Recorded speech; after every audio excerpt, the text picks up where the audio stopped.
Good morning tasty ക്യൂൻസിലേക്ക് ഏവർക്കും സ്വാഗതം. ഞാനിന്നിവിടെ ചെയ്യാൻ പോകുന്നത് ഒരു ലെമൺ റൈസാണ്. നിങ്ങൾക്ക് എല്ലാവർക്കും ഇഷ്ടപ്പെടുന്ന ഈ ലെമൺ റൈസ് എങ്ങനെയാണ് നമുക്ക് ചെയ്യുന്നതെന്ന് നോക്കിയിട്ട് വരാം. അപ്പോൾ അതിനാവശ്യമായിട്ടുള്ള സാധനങ്ങൾ: 2 കപ്പ് ബസ്മതി റൈസ് ഞാനൊന്ന് കുക്ക് ചെയ്ത് വെച്ചിട്ടുണ്ട്.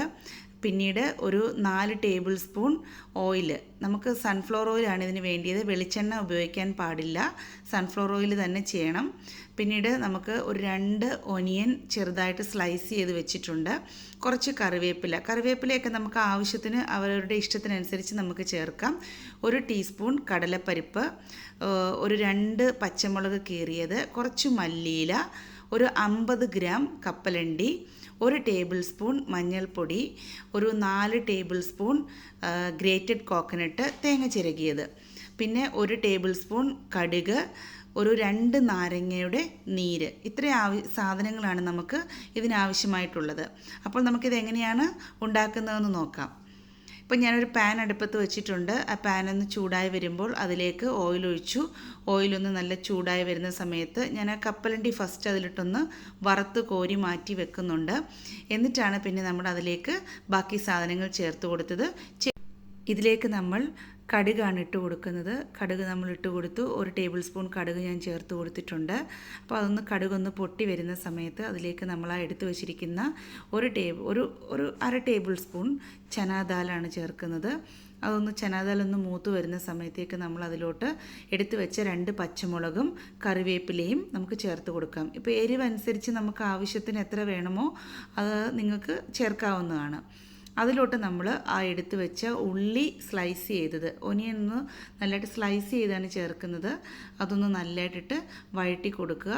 നല്ലതായിട്ട് ഇളക്കി നല്ല ഒന്ന് വഴണ്ട് വരുന്ന സമയത്തോട്ട് നമ്മൾ അതിനകത്തിലേക്ക് ഇനി അടുത്തതായിട്ട് ഉപ്പ് ആഡ് ചെയ്ത് കൊടുക്കണം.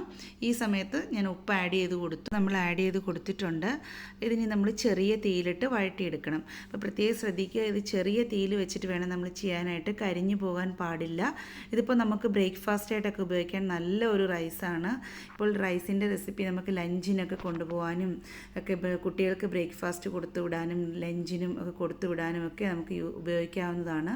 ഈ സമയത്ത് ഞാനതിലേക്ക് നല്ല വഴണ്ട് വന്നിട്ടുണ്ട്. അതിലോട്ട് മഞ്ഞൾപ്പൊടി ആഡ് ചെയ്ത് കൊടുത്തു. കുറച്ച് മല്ലിയില, ചെറുതായിട്ട് അരിഞ്ഞു വെച്ച മല്ലിയിലയും ചേർത്ത് കൊടുക്കുകയാണ്.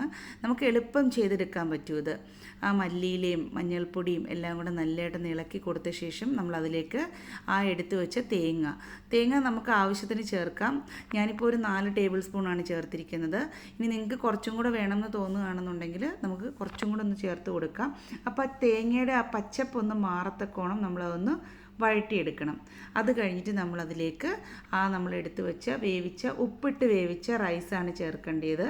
പിന്നീട് നമ്മൾ ഉപ്പ് ചേർക്കുമ്പോൾ കുറച്ച് കുറവ് വരാൻ ചാൻസ് ഉണ്ട്. അപ്പോൾ ഉപ്പിട്ട് വെച്ച് വേവിച്ചെടുത്ത ആ റൈസ് ചേർത്ത് നമുക്കിതൊന്ന് നല്ലതായിട്ട് മിക്സ് ചെയ്തെടുക്കാം. നമ്മൾ ഈ സമയത്താണ് നമ്മൾ റൈസ് ചേർത്ത് ഒന്ന് നല്ലതായിട്ട് ഇളക്കി കൊടുത്ത ശേഷമാണ് നമ്മൾ എടുത്ത് വെച്ച ആ നാരങ്ങ നീര് ഇതിനകത്തേക്ക് ചേർത്ത് കൊടുക്കുന്നത്. നമ്മൾ ആ സമയത്ത് നാരങ്ങാനീര് ചേർത്ത് കൊടുക്കുന്ന സമയത്ത് നമുക്ക് നല്ലതായിട്ട് ഇളക്കി ആ ചോറും ആ മസാലയും കൂടെ നല്ലതായിട്ട് ഇളക്കി എടുത്ത ശേഷം അതിന് നമുക്ക് ഉപ്പ് കുറവുണ്ടെന്നുണ്ടെങ്കിൽ ആ സമയത്ത് നമുക്ക് ഉപ്പ് ആഡ് ചെയ്ത് കൊടുക്കാവുന്നതാണ്. ഈ സമയത്ത് നമ്മൾ ആ ഉപ്പ് ചേർത്ത ശേഷം നമ്മൾ ആ വറുത്ത് വെച്ചിരിക്കുന്ന പീനട്ട്സ് ഇതിലേക്ക് ആഡ് ചെയ്ത് കൊടുക്കും. ഇപ്പോൾ നമ്മൾ ആ വഴറ്റുന്ന സമയത്ത് പീനട്ട്സ് ഇടുകയാണെന്നുണ്ടെങ്കിൽ ഈ കപ്പലണ്ടി അങ്ങ് ഭയങ്കര സോഫ്റ്റ് ആവും. അപ്പോൾ അതിന് വേണ്ടിയിട്ടാണ് നമ്മളിത് കപ്പലണ്ടി ഫസ്റ്റിൽ വറുത്ത് മാറ്റി വെച്ചിട്ട് നമ്മളിത് റൈസ് ആയിക്കഴിഞ്ഞ ശേഷം അതിനകത്തിലേക്ക് ചേർത്ത് കൊടുക്കുന്നത്. ഇപ്പം ഞാൻ ഉപ്പ് നോക്കിയിട്ടുണ്ടായിരുന്നു. ഇച്ചിരി ഉപ്പിൻ്റെ കുറവ് എനിക്ക് തോന്നി. നമ്മൾ ആ ലെമൺ ജ്യൂസ് ചേർത്ത് കഴിയുമ്പോൾ നമുക്ക് ഉപ്പ് കുറവ് തോന്നുകയാണെന്നുണ്ടെങ്കിൽ നമുക്ക് അവരവരുടെ ആവശ്യത്തിനനുസരിച്ച് നമുക്ക് ഉപ്പ് ചേർത്ത് കൊടുക്കാവുന്നതാണ്. നമുക്ക് കുറച്ച് മല്ലിയിലയും ഇട്ട് ഒന്ന് നല്ലതായിട്ട് നമ്മൾ ഈ ഇളക്കി മിക്സ് ചെയ്ത് കൊടുക്കുന്നതിനകത്തിലാണ് ആ റൈസും മസാലയും തമ്മിൽ ചേർന്നൊന്ന് ചൂടാവുന്നത്. ഇപ്പോൾ ഞാനെൻ്റെ ലെമൺ റൈസ് ഇവിടെ റെഡി ആയിട്ടുണ്ട്. ചിത്രന്ന എന്നാണ് ഇതിന് പറയുന്നത്. കന്നഡത്തിൽ ഇതൊരു ചിത്രന്ന എന്നാണ് പറയുന്നത്. അപ്പോൾ നിങ്ങളെല്ലാവരും ഇത് ഉണ്ടാക്കി നോക്കിയിട്ട് അഭിപ്രായങ്ങൾ പറയാനും മറക്കരുത്. ഞങ്ങളുടെ ചാനൽ സബ്സ്ക്രൈബ് ചെയ്തിട്ടില്ല എന്നുണ്ടെങ്കിൽ സബ്സ്ക്രൈബ് ചെയ്യാനും ലൈക്ക് ചെയ്യാനും ഷെയർ ചെയ്യാനും മറക്കരുത്. അപ്പോൾ ഇനി പുതിയ റെസിപ്പിയുമായി ഞാൻ ഉടൻ വരുന്നതായിരിക്കും.